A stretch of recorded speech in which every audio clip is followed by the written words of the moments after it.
My family expects me to host every holiday, but it's becoming too much for me. I'm 32, and for the last 5 years, I've been the one hosting every holiday gathering for my family. I mean, we're talking about Thanksgiving, Christmas, Easter, even those smaller holidays like Memorial Day. If there's a chance for a family get-together, it's at my place. This wasn't always my role. After my grandma passed away, I stepped up because she hosted for over 30 years. I guess everyone just assumed I'd pick up where she left off. I live alone in a decent-sized house with a big living room and dining area, perfect for gatherings. My older brother lives nearby in a similar-sized place, but somehow hosting has always fallen to me. Over the years, my family has grown. There are now cousins, kids, aunts, and uncles, around 20 people during the holidays. It's loud, chaotic, and everyone has their own expectations. They love the way I cook, how I decorate, and how I try to keep things just like Grandma used to do. But let me tell you, the costs add up. Between food,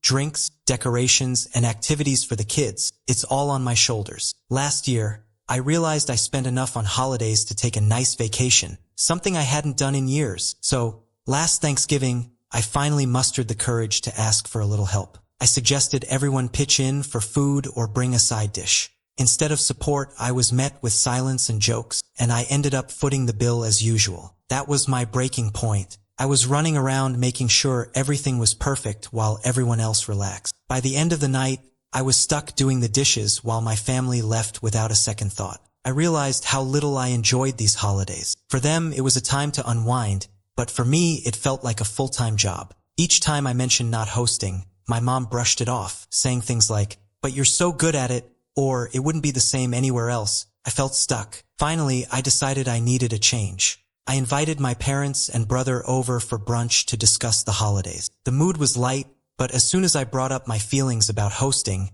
everything changed. My mom's smile vanished, my brother stopped scrolling his phone, and my dad just kept eating, clearly uncomfortable. I explained how the costs and efforts were overwhelming. My dad waved it off, suggesting we could all pitch in. But I reminded them about last Thanksgiving and how I ended up doing all the dishes while they enjoyed themselves. That's when my mom jumped in, saying how Grandma hosted every year without complaint. It felt like I was stuck in a cycle of tradition that no one else wanted to share. When my family arrived for Thanksgiving that year, I decided to do something different. I casually mentioned that there would be no big feast. Instead, if they wanted to eat, they would need to order takeout or bring something. The silence was thick, and my brother thought I was joking. But when he realized I was serious, he got angry, saying we brought the kids for a feast. Tensions rose quickly. My mom scolded me for ruining family traditions, and I finally snapped back. I reminded them that hosting wasn't just my job and that I needed help. My brother's wife grabbed the kids and stormed out,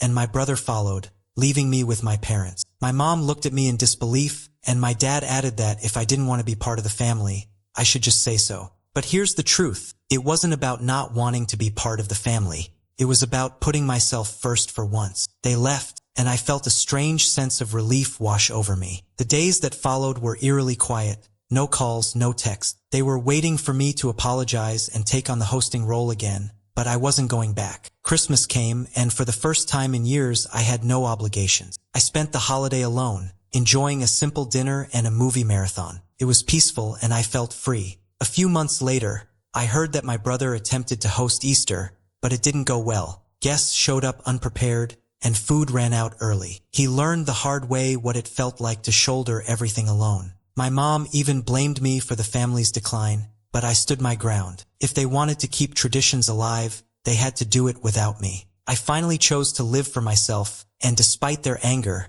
I felt freer than ever. I saved money and took that vacation I'd been postponing for years. As I sat on a beach, sipping a drink, I realized the greatest gift I'd given myself was freedom. Months later, without my hosting, the family dynamic shifted. My brother's attempts to maintain traditions fell flat, leading to blame and tension between him and my mom. I stayed removed from the drama, refusing to let their guilt trips affect me. Now, I spend my holidays in meaningful ways, whether it's traveling or simply enjoying a quiet day at home. The only tradition I keep is taking care of myself. After years of sacrificing for others, I've finally found peace. And that's a victory no one can take away from me.